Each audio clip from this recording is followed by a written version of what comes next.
Hello everyone, good morning to all. आज हम 21 दिसंबर 2025 की इम्पोर्टेंट न्यूज़ को कवर करने वाले हैं। जैसे कि ये हमारा daily the Hindu news analysis का सेशन रहता है। इसमें हम यूपीएससी से रिलेटेड या फिर पीसीएस, इसके साथ एसएससी, वनडे एग्जाम कितने भी होते हैं उनमें जो भी इम्पोर्टेंट न्यूज़ से क्वेश्चन पूछे जाते हैं करंट अफेयर्स के, उनको हम कवर करते हैं। और इसमें हमारे जो मेजर सब्जेक्ट रहते हैं polity IR, history, art and culture, economy, science and tech, environment, इसके साथ ही जियोग्राफी भी हमारा एक मेजर सब्जेक्ट है।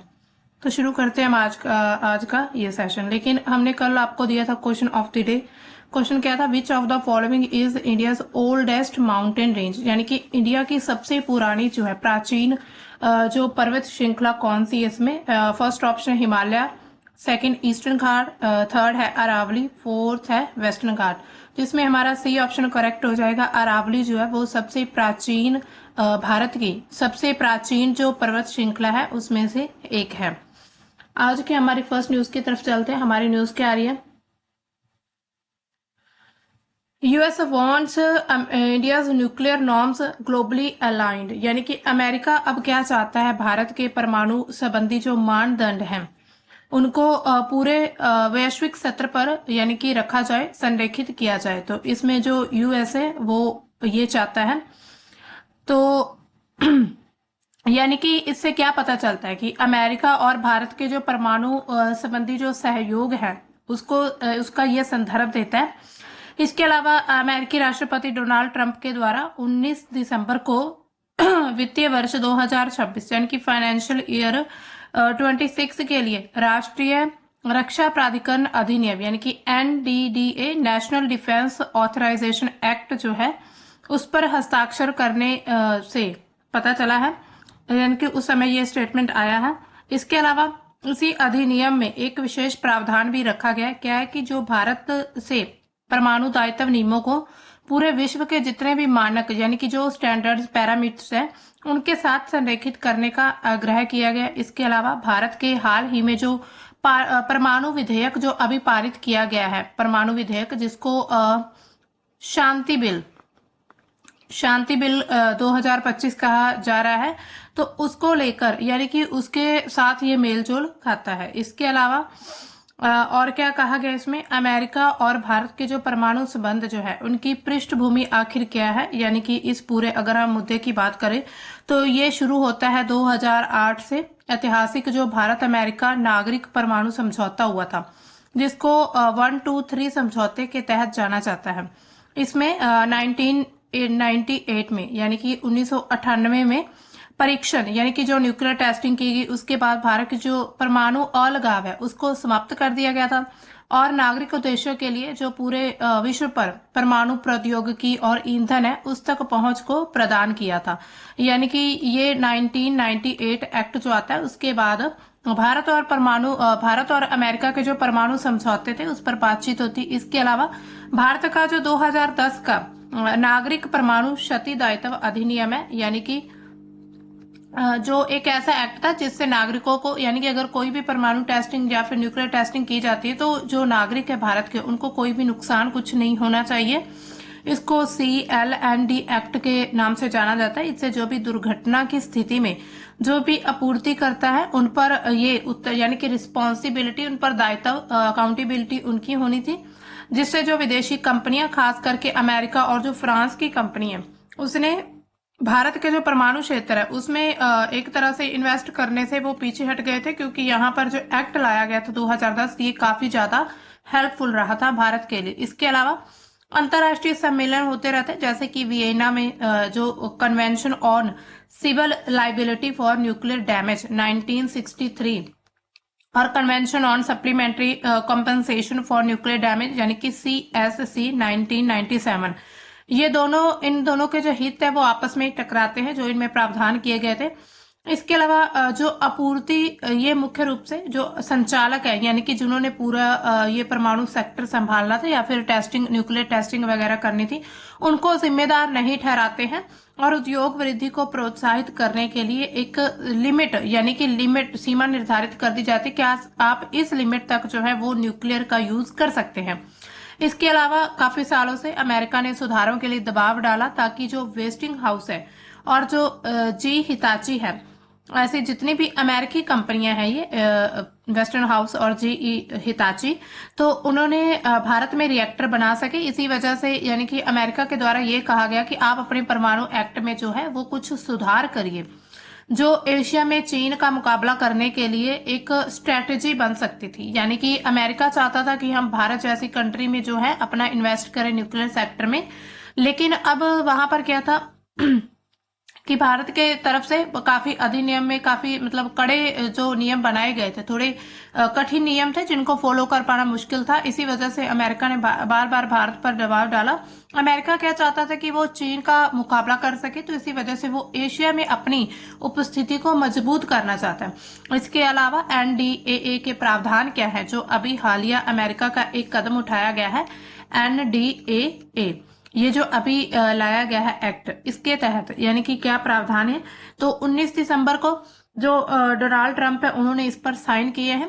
अमेरिका का जो सैन्य खर्च रहेगा, यानी कि सेना का खर्च फाइनेंशियल ईयर जो 2026 के लिए, वो 895 अरब डॉलर से अधिक होगा, और विदेश नीति को भी इसमें शामिल कर लिया गया है, जो भी फॉरेन पॉलिसी है अमेरिका की, उसके तहत। इसके अलावा इस अधिनियम में एक और संशोधन है कि भारत अमेरिका की जो रणनीतिक सुरक्षा संवाद है उसके तहत संयुक्त परामर्शी तंत्र बनाने का निर्देश देता है।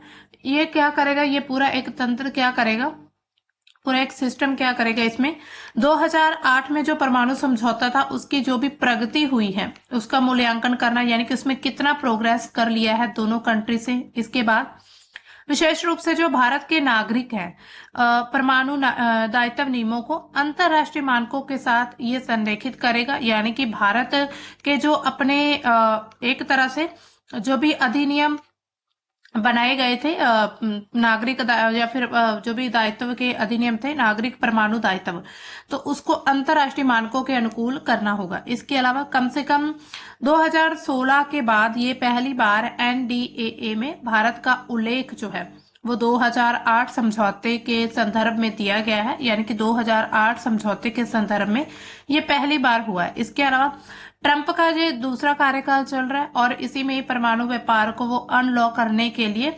अमेरिका का दबाव बनाना चाहता है हर एक कंट्री पर। इसके अलावा ये जो प्रावधान है इंडो पैसिफिक में जो गठबंधन है, यानी कि हिंद जो भी प्रशांत महासागर है उसमें गठबंधनों को मजबूत करने की एक स्ट्रेटजी है, जिससे भारत के साथ जिसमें क्या होगा, भारत के साथ जो टेक्नोलॉजी या प्रौद्योगिकी साझाकरण शामिल करना, ताकि ऊर्जा सुरक्षा मजबूत हो सके, जीवाश्म ईंधन पर जो निर्भरता है वो कम हो सके, यानी कि जो फॉसिल फ्यूल्स है उन पर निर्भरता अमेरिका की कम हो सके। तो इसी बीच ये जो भारत ने साइन किया है। इसके अलावा भारत की प्रतिक्रिया क्या है इस पूरे एक्ट पे या फिर इस पूरे समझौते पर, तो शांति बिल लेकर आया भारत अभी। तो अमेरिका दबाव के सहयोग से भारतीय संसद ने, यानी कि एक तरह से ऐसा लगता है देखने को, हालांकि पूरा हम कह नहीं सकते इसको, पूरी तरह से हम ऑफिशियली डिक्लेयर नहीं कर सकते, हालांकि ऐसा लगता है कि कहीं ना कहीं जो ट्रंप है उसका भी इस चीज में फायदा है अमेरिका का, तो इसी वजह से ये जो शांति बिल है ये लाया गया है। तो इसको 2025 यानी कि अभी पारित कर दिया गया है पार्लियामेंट संसद से।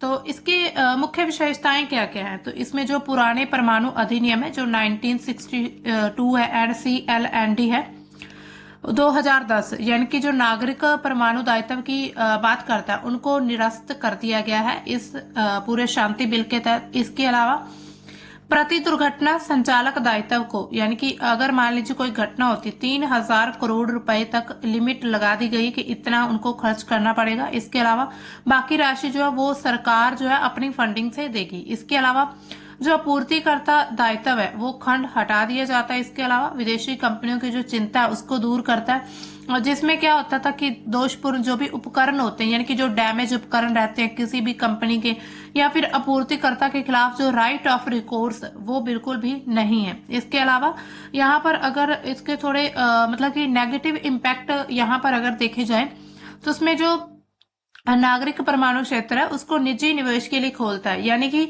यहाँ पर अब जो प्राइवेट कंपनियां हैं वो न्यूक्लियर सेक्टर में क्या है इन्वेस्ट कर सकती हैं। और आपको पता ही है कि अमेरिका जैसी जो कंपनियां अमेरिका की हैं वो हालांकि ऐसा भारत की तरफ या फिर एशिया में अगर हम देखें तो ऐसा करने के लिए हमेशा ही तैयार रहती हैं। तो इसी वजह से अब जो है एक बहुत बड़ा फायदा जो है विदेशी कंपनियों को होने वाला है इससे। इसके अलावा यहाँ पर इसकी थोड़ी आलोचना भी की जा रही है विपक्ष के द्वारा कि ये सिर्फ फॉरेनर्स जो हैं उनको एक तरह से फायदा देने के लिए या फिर बड़ी बड़ी जो कंपनियां प्राइवेट उनको फायदा देने के लिए ये एक्ट पारित किया गया। इसकी मुख्य विशेषताएं क्या है इस एक्ट की? तो इसमें मुख्य विशेषताएं क्या है? सबसे पहले निजी क्षेत्र की भागीदारी रहेगी इसमें। हमने अभी बात कर ही ली है कि जो प्राइवेट कंपनियां वो अब इसमें इन्वेस्ट कर सकती हैं।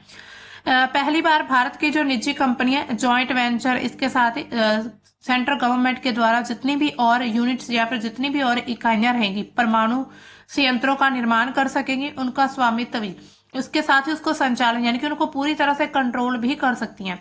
हालांकि विदेशी कंपनियां इसमें डायरेक्ट शामिल नहीं रहेंगी और जो संवेदनशील गतिविधि जिसमें ईंधन वगैरह का जो है वो सभी गवर्नमेंट के कंट्रोल में ही रहने वाला है। यानी कि विदेशी कंपनियां डायरेक्ट नहीं रहेंगी लेकिन इनडायरेक्ट वो भी यहाँ पर इन्वेस्टमेंट अपना कर सकती हैं। इसके अलावा परमाणु दायित्व में बदलाव हमने देख लिया। जो भी सप्लायर का जो भी दायित्व होना था, जो भी उसकी जिम्मेदारी थी, उसको पूरी तरह हटा दिया गया। विदेशी कंपनियां जो कि अमेरिका, फ्रांसीसी, वो इसकी लंबे समय से डिमांड कर रही थी। इट मीन्स कि उनको कहीं ना कहीं ये फायदा होने वाला है। इसके अलावा अनिवार्य बीमा, सरकार के द्वारा अतिरिक्त दायित्व वहन करने की व्यवस्था की गई है। मुआवजे की सीमा बढ़ा दी गई है जिसमें विदेशी क्षेत्र में जितने भी नुकसान हुए हैं वो भी कुछ शामिल कर लिए गए। इसके अलावा नियामक मजबूती क्या रहेगी? एटॉमिक एनर्जी रेगुलेटरी बोर्ड के द्वारा वैधानिक दर्जा दिया गया, इसको सुरक्षा लाइसेंस को और ज्यादा मजबूत कर दिया गया। इसके अलावा उन्नत तकनीकों को बढ़ावा देना ये भी एक इसकी विशेषता है। उद्देश्य क्या है इस एक्ट के लाने के? भारत की जो परमाणु क्षमता है अभी वर्तमान में 8 से 9 गीगावाट है। 2047 तक जो है 100 गीगावाट करने की एक तरह से क्षमता बढ़ाने की कोशिश की जा रही है। स्वच्छ ऊर्जा नेट जीरो 2070 तक लक्ष्य रखा गया है। 2070 तक नेट जीरो का जीवाश्म ईंधन पर निर्भरता उसको कम करना। इसके अलावा 2008 का जो भारत अमेरिका नागरिक परमाणु समझौता उसको भी प्रभावी बनाना। तो इसी तरह ये अगर देखा जाए तो जो यूएस है उसके यानी कि यूएस जैसा चाहता था अमेरिका, उसके अनुकूल ये जो अब शांति बिल लेकर आया जा रहा है। हालांकि डायरेक्टली उनको फायदा नहीं देगा लेकिन इनडायरेक्टली या फिर आने वाले समय पर वो भी इस क्षेत्र में अपना इन्वेस्ट करना शुरू कर देंगे। अब चलते हैं हमारी नेक्स्ट न्यूज की तरफ। नेक्स्ट न्यूज क्या आ रही है? Why does the government want to replace MG NREGA? यानी कि जो एमजी नरेगा स्कीम है अब उसको जो है एक तरह से हाँ, एमजी नरेगा जो है Mahatma Gandhi National Rural Employment Guarantee Act 2005 अब उसको रिप्लेस कर दिया जा रहा है एक नए एक्ट के तहत। तो जो महात्मा गांधी राष्ट्रीय ग्रामीण रोजगार गारंटी अधिनियम है उसमें एक बहुत बड़ा बदलाव आया है। अब इसका नाम बदलकर जो है विकसित भारत गारंटी फॉर रोजगार एंड आजीविका मिशन ग्रामीण बिल जो है 2025 में ये पारित कर दिया गया है। तो अब इसको वीबी जी राम जी, इसका जो अब हम बात करें वीबी जी राम जी, अब इसका नया नाम रखा गया। इसके साथ ही नया नाम रखने के साथ इसमें कुछ जो प्रावधान थे उसमें भी बड़े बदलाव किए जा रहे हैं। सरकार क्या कहती है, अपने कारण क्या रखती है इसके लिए? यानी कि यहाँ पर हम यही देखेंगे कि आखिर जो गवर्नमेंट है वो इसको रिप्लेस क्यों कर रही है एमजी नरेगा को। सरकार का कहना है कि एमजी नरेगा जो है 2005 में बनी थी जब ग्रामीण भारत की स्थिति थोड़ी अलग थी। उन्होंने कहा कि अब 20 साल हो चुके हैं, उसके बाद ग्रामीण अर्थव्यवस्था पूरी तरह से बदल गई है। उनका कहना है कि गरीबी घट गई है यानी कि कम हो चुकी है, डिजिटल पहुंच हर एक क्षेत्र में बढ़ चुकी है। इसके अलावा और भी योजनाएं जिसमें मुद्रा लोन, स्किल ट्रेनिंग, ये सब कुछ चलाया जा रहा है गाँव में।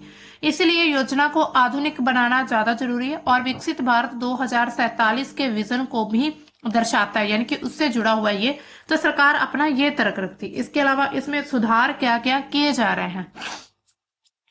लेकिन उससे पहले अगर हम देखें कि हाउ डिड मनरेगा जो है यानी कि एमजी नरेगा जो है कैसे ओरिजिनेट हुआ था, कैसे बना था, उसकी हम थोड़ी पृष्ठभूमि को देख लेते हैं। तो इसमें इन 2005 parliament passed a national Rural Employment Guarantee act 2000. By 2008 it was extended to all districts. After 2009 it was officially renamed the Mahatma Gandhi National Rural Employment Guarantee Act. यानी कि 2005 में संसद ने एक राष्ट्रीय ग्रामीण रोजगार गारंटी अधिनियम पारित किया था। 2008 तक इसे सभी जिलों तक, सभी यानी कि स्टेट्स तक लागू कर दिया गया। 2009 के बाद इसका नाम बदलकर फिर एमजी नरेगा रखा गया। भारत में जो गरीबी उन्मूलन यानी कि गरीबी को खत्म करने के लिए ये जो मतलब एक राजनीति थी यूपी सरकार, इसके साथ ही 2004 से लेकर 14 के बीच यूपीए जो गवर्नमेंट थी उसमें जेम्स चिरियाकनंद जो है और वो क्या लिखते हैं कि 2004 के जो 4 में जो कांग्रेस नेतृत्व वाली जो सरकार थी उसने संयुक्त प्रगतिशील गठबंधन यानी कि यूपीए, यूनाइटेड प्रोग्रेसिव अलायंस जो है वो सरकार जब जीती, उसके बाद प्रतिष्ठित और प्रगतिशील नागरिक समाज के जो नेता हैं, इसके अलावा जो रिटायर्ड सिविल सेवक हैं और जो बुद्धिजीवी जिनके एक्सपर्ट्स हैं, उनके एक छोटे समूह ने कांग्रेस अध्यक्ष की जो सोनिया गांधी की अध्यक्षता में राष्ट्रीय सलाहकार परिषद में शामिल हुए। यानी कि काफी ज्यादा इस पूरी परिषद में मतलब काफी एक्सपर्ट व्यक्तियों को इसमें शामिल किया गया था। और एनएसी की जो सबसे पहली बैठक के लिए सिर्फ एक एजेंडा तय किया गया था, लेकिन इसके 2 सदस्य जो थे नागरिक समाज नेता के और अरुणा रॉय और अर्थशास्त्री जीन रेज, उन्होंने 2 नई पहलों के लिए योजनाएं अपनी पेश की थी इस पूरी समिति में। इसके अलावा सूचना का अधिकार अधिनियम और एक महत्वाकांक्षी जो रोजगार योजना थी वो लेकर आए थे, यानी कि सूचना राइट टू इंफॉर्मेशन एक्ट जो है आरटीआई, इसके साथ ही ये जो रोजगार योजना है ये दोनों को रखा गया। इसके अलावा ये जो initial draft of MNREGA MG NREGA emerged from NAC's meeting on August 19, 2004, यानी कि एमजी नरेगा जो है इसका सबसे पहले मसौदा यानी कि ड्राफ्ट जो है 19 अगस्त 2014 को बैठक के सामने रखा गया। सिर्फ एक मसौदा रखा गया था। इसी तरह only a month after it's first meeting, यानी कि एक मंथ मीटिंग के एक महीने के बाद, however the bill that was sent to parliament deviated greatly from the NSC draft, यानी कि NSC ड्राफ्ट से फिर पार्लियामेंट में ये जो बिल है ये पारित यानी कि वहां पर भेजा गया। A provision calling for the extension of the employment guarantee to the entire country within 3 years had been removed, यानी कि संसद में ये भेजा गया विधेयक जो है ये राष्ट्रीय संविधान सभा के मसौदे से काफी अलग था। 3 वर्षों के भीतर उन्हें पूरे देश में रोजगार गारंटी का विस्तार करने वाला जो प्रावधान है वो हटा दिया गया। सरकार को अधिनियम की अनिवार्यता से बाहर निकलने का अधिकार दिया गया कि जो सरकार है वो इस अधिनियम से बाहर निकल सकती। इसके अलावा इसके सार्वभौमिक जो स्वरूप था उसको आय जांच आधारित दृष्टिकोण से बदल दिया गया, जिसमें केवल गरीबी रेखा से नीचे रहने वाले जो परिवार है उनको ही भाग लेने की अनुमति थी। इसके अलावा ये काफी कमजोर विधेयक ग्रामीण विकास पर जो संसदीय स्थायी समिति थी उसके पास भेजा गया, जिसकी अध्यक्षता बीजेपी के नेता जो है कल्याण सिंह कर रहे थे, यानी कि उनके पास ये बिल बाद में उनको भेज दिया गया। इसके अलावा नागरिक समाज संगठनों ने नई दिल्ली और जगह पर प्रदर्शन किए। काफी कार्यक्रम ने खाद्य अधिकार अधिनियम के अंतर्गत यानी कि राइट टू फूड कैंपेन, इसके अंतर्गत एक जो ठोकर अधिकार आधारित जो कानून उसको अपनाने के लिए संघर्ष किया, यानी काफी ज्यादा प्रोटेस्ट किया गया इस चीज को लेकर। समिति ने विधेयक के अधिकांश मूल प्रावधानों को बहाल करने की सिफारिश कर दी थी और 2005 में ये जो बिल था वो पास हो चुका था पार्लियामेंट से।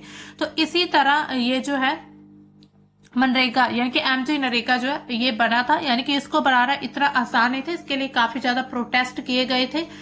तो इसी तरह अब इसका नाम जो बदल कर रखा गया है, तो इसमें जो मुख्य सुधार क्या किए जा रहे हैं, पहले जो थे 100 डेज होते थे, अब इसको 125 दिन कर दिया गया है रोजगार के दिन जो है। इसके अलावा काम को ग्रामीण इंफ्रास्ट्रक्चर जिसमें सड़क, पानी, स्वच्छता, रिन्यूएबल एनर्जी से जोड़ना ताकि जो स्थायी संपत्ति है उसको बनाया जा सके। इसके अलावा डिजिटल बायोमेट्रिक जो सिस्टम है उसको ट्रांसपेरेंसी के साथ बढ़ाना, एआई रियल टाइम जो मॉनिटरिंग करना, फंडिंग में जो राज्यों की भागीदारी है भागीदारी वो 60-40 अनुपात थी पहले, मतलब अब उसको कर दिया गया है राज्य की भागीदारी को, ताकि जो सहकारी संघवाद वो मजबूत हो सके। इसके अलावा जो फंडिंग है वो अब जो है राज्यों के द्वारा भी दी जाएगी।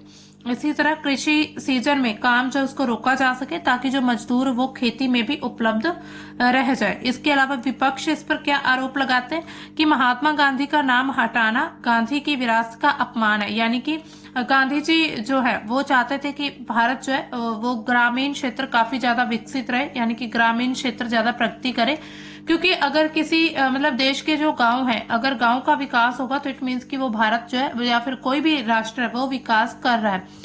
तो इसी तरह अब उनके नाम से हटाकर किसी और का नाम जोड़ देना, तो ये उन्होंने कहा हमारी एक तरह से विरासत का भी अपमान माना जाएगा।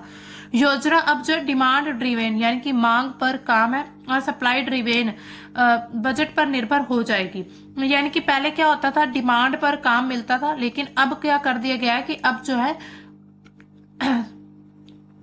अब क्या है, बजट, यानी कि अगर बजट होगा तभी लोगों को काम दिया जाएगा, तभी लोगों से जो काम है वो लिया जाएगा, अदरवाइज नहीं।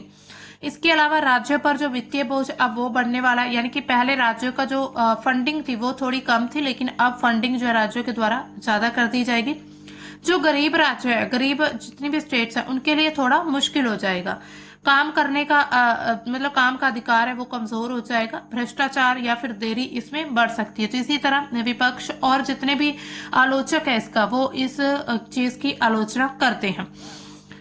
तो अब देखिए इसमें नकारात्मक प्रभाव क्या क्या पड़ सकते हैं इस एमजी नरेगा के। तो रोजगार का अधिक कमजोर होना, पहले मांग पर काम मिलना कानूनी अधिकार था, अब क्या है बजट पर काम मिलेगा, कि अगर बजट है किसी स्टेट के पास तभी लोगों को काम दिया जाएगा। इसके अलावा कृषि सीजन ब्लैकआउट, यानी कि पीक सीजन में काम रोकने से जो मजदूर है उनकी आमदनी वो है प्रभावित होगी, खासकर जहां पर निजी खेतों में या फिर उचित मजदूरी नहीं मिलती। इसके अलावा अब इसको सेंट्रलाइज्ड किया जा रहा है। अब राज्यवार फंड और क्षेत्र जो है नोटिफाई करेगा। ग्राम पंचायतों की जो स्वायत्ता है वो कम होगी, यानी कि जो ग्राम पंचायतें इसमें जो भाग लेती थी एमजी नरेगा में, अब वो इसमें नहीं, उनका रोल कोई नहीं रह जाएगा। अब डायरेक्ट इसको जो है सेंट्रल गवर्नमेंट के अंडर कर दिया जाएगा।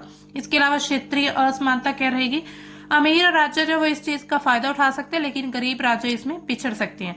तो ये जो सुधार है भारत को, ग्रामीण भारत को मजबूत इंफ्रा और जलवायु रिजिलियंस से लेस करते हैं, लेकिन अगर फंडिंग या फिर कार्यान्वयन में इनके इम्प्लीमेंटेशन में कमी रहती है तो गरीब मजदूरों की जो आमदनी है, जो सुरक्षा, वो प्रभावित होगी। 2026-27 से लागू होने पर अब इसका असर दिखाया जाएगा, यानी कि ये विकसित भारत की दिशा में एक नया कदम बनेगा या फिर पुरानी योजना की जितनी भी कमियां उसको दूर करेगा। तो ये आने वाले समय पर ही पता चलेगा। अब चलते हैं हमारी नेक्स्ट न्यूज की तरफ। हमारी न्यूज क्या आ रही है, cotton farmers call for urgent focus on yield related issues, यानी कि कपास जो किसान है, कॉटन फार्मर्स जो है, उन्होंने क्या कहा है कि उपज संबंधी जो मुद्दे हैं उस पर ध्यान दिया जाने चाहिए तुरंत। तो भारत में जो कॉटन किसान, कॉटन फार्मर्स है, उनकी स्थिति अभी काफी चुनौतीपूर्ण बनी हुई है। किसान उपज यानी कि यील्ड संबंधी जो मुद्दे हैं, जैसे कि कम उत्पादकता, कीटों का प्रकोप जिसमें पिंक बॉलवर्म या फिर लालिया रोग जैसे होते हैं, मौसम की अनियमितता या फिर फसल की गुणवत्ता को प्रभावित कर सकते हैं। इस पर तत्काल गवर्नमेंट का ध्यान जाना चाहिए और इसके लिए समाधान निकालने होंगे, क्योंकि जो हमारा कॉटन सेक्टर है वो काफी ज्यादा भारत की इकोनॉमी को बूस्ट करने में हेल्प कर रहा है। इसके अलावा प्रमुख मुद्दे क्या और उनकी डिमांड क्या है, कम उपज और फसल नुकसान। 2025-26 का जो सीजन देखते हैं उसमें कपास का यानी कॉटन का जो रकबा था वो पिछले साल से 3 और 3.5% कम होने का अनुमान लगाया जा रहा है। यानी कि क्या हो रहा है, क्यों हो रहा है, किसान क्योंकि दलहन, तिलहन और बाकी फसलों की तरफ शिफ्ट होते जा रहे हैं।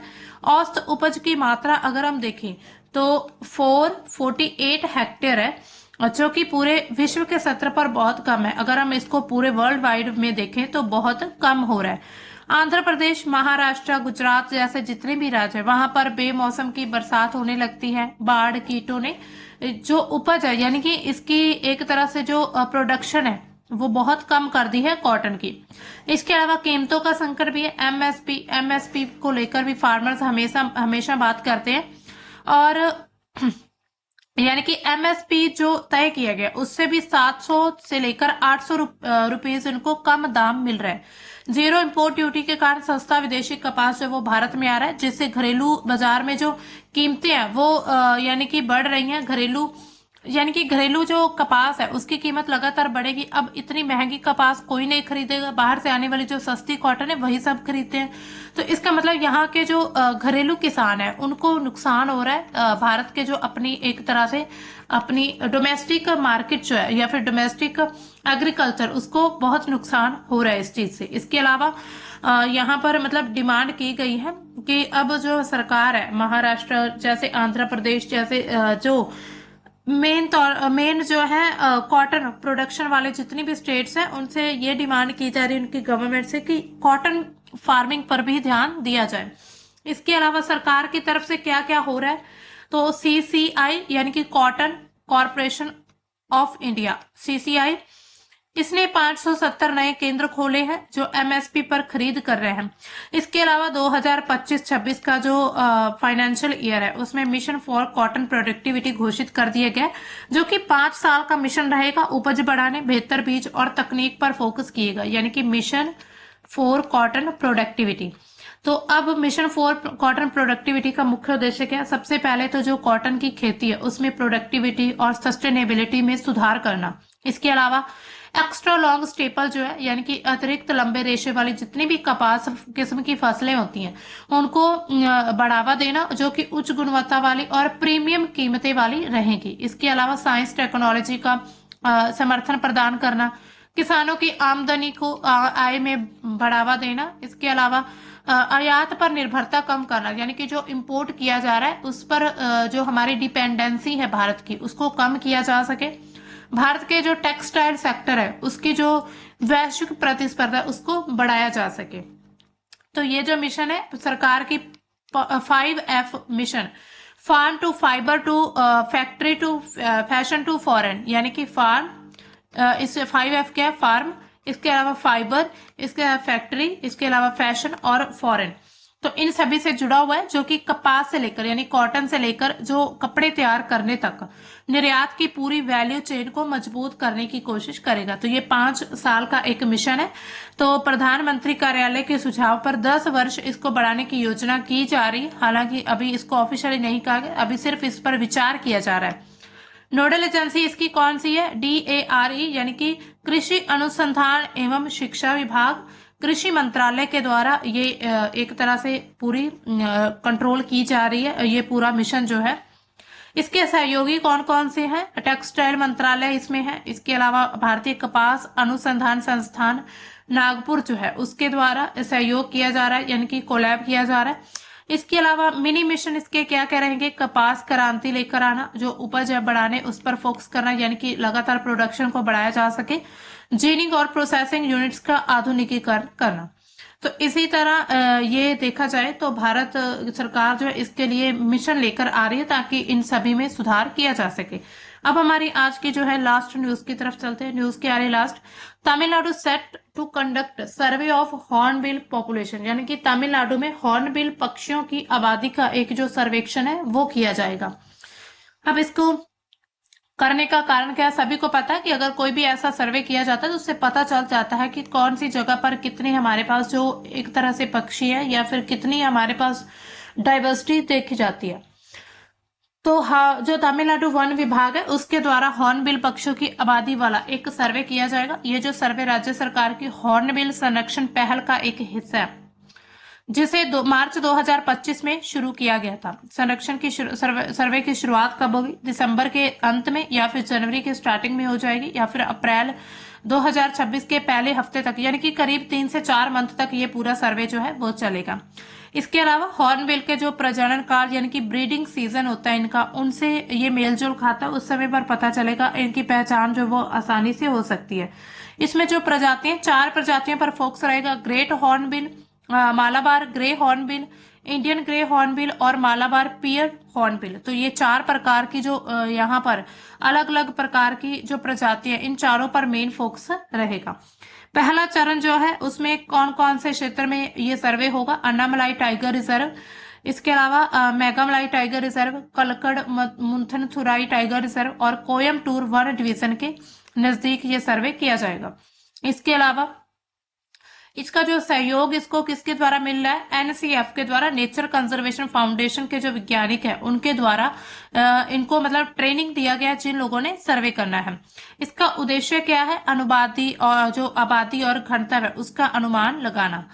अब अगर हम देखें हाँ, राज्य में जो है तमिलनाडु में 4 हॉर्नबिल जो प्रजातियां हैं वो पाई जाती, उनकी संख्या, उनका घनत्व कितना है, इसका अंदाजा लगाया जा सके, इसका आंकलन किया जा सके, तो इसके लिए ये सर्वे किया जा रहा है। इसके अलावा ये जो सर्वेक्षण रहेगा हॉर्नबिल संरक्षण का एक हिस्सा है जो कि लंबे समय तक संरक्षण रणनीतियों को मजबूत करने के लिए एक डेटा प्रदान करेगा। मतलब क्या क्या उनको संरक्षित करने के लिए जितनी भी प्रजातियां उनके लिए क्या कुछ नीड्स हैं, तो इसी तरह उनका संरक्षण आसानी से किया जा सकता है जब हमको सटीक जानकारी किसी के बारे में मिलती। इसके अलावा विशेष रूप से जो बड़े और परिपक्व पेड़ है जैसे नेस्टिंग ट्रीज हैं उनकी सुरक्षा करना, जहां पर बहुत सारे ऐसे जो हॉर्नबिल है वो अपना आलना वगैरह जो मतलब अपने घोंसला बनाते हैं, तो इसी तरह नेस्टिंग ट्रीज पर ध्यान देना जो जिसमें प्राकृतिक खोखले होते हैं, यानी कि जो प्राकृतिक रूप से अंदर से खोखले होते हैं जहां पर जो पक्षी हैं वो अपना नेस्ट बना सकते हैं।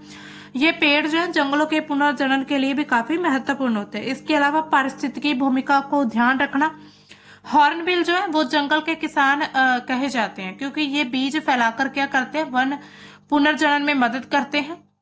यानी कि ये क्या करते हैं, बीज एक जगह से दूसरी जगह ये बिखेरते रहते हैं, तो इससे क्या होता है कि वन जो है वो फिर से मतलब बढ़ने शुरू हो जाते हैं। तो सर्वे से उनके संरक्षण से जंगल की जो जैव विविधता वो काफी मजबूत होगी। तो ये सर्वे ऐसा कहा जा रहा है कि मार्च 2025 में जो पहल शुरू हुई थी हॉर्नबिल संरक्षण की उसका एक हिस्सा है और इसी के तहत ही दिसंबर के अंत में ये सर्वे शुरू होगा और करीब अप्रैल तक ये चलने वाला है। और इससे प्राप्त जितना भी डेटा रहेगा अन्नामलाई टाइगर रिजर्व में स्थापित जो भारत के हॉर्नबिल संरक्षण केंद्र है उसके जितने भी कार्य उनको भी सहायता प्रदान करेगा। तो इसी तरह कोई भी जब डेटा मिलेगा तो वो काफी ज्यादा हेल्पफुल रहेगा आगे हमारी बायोडाइवर्सिटी जो भी हमारी डाइवर्सिटी है भारत की विविधता उसको संरक्षित रखने में। अब चलते हैं हमारा आज का जो क्वेश्चन ऑफ द डे क्या आपके लिए, according to the parliamentary panel developments in which country posed to greatest strategic challenge to India since 1971 liberation war। तो 1971 जो लिबरेशन वॉर हुआ था उसके बाद से कौन से देश के साथ हमारे एक तरह से चैलेंजेस, सबसे ज्यादा रणनीतिक चैलेंजेस देखने का अभी जो है वो देखा जा रहा है। तो इसमें option Vietnam, Nepal, Bengal, Myanmar, इसका जो राइट ऑप्शन है आप कमेंट सेक्शन में हमें बता सकते हैं या फिर कल का जो सेशन रहेगा हमारा द हिंदू का उसमें आपको इसका आंसर मिल जाएगा। दोस्तों आज हमारा द हिंदू का सेशन फिलहाल इतना ही था, इतनी ही इंपॉर्टेंट न्यूज थी। अब मिलते हैं हम अपनी कल की न्यूज के साथ, तब तक के लिए बाय, थैंक्स फॉर वॉचिंग।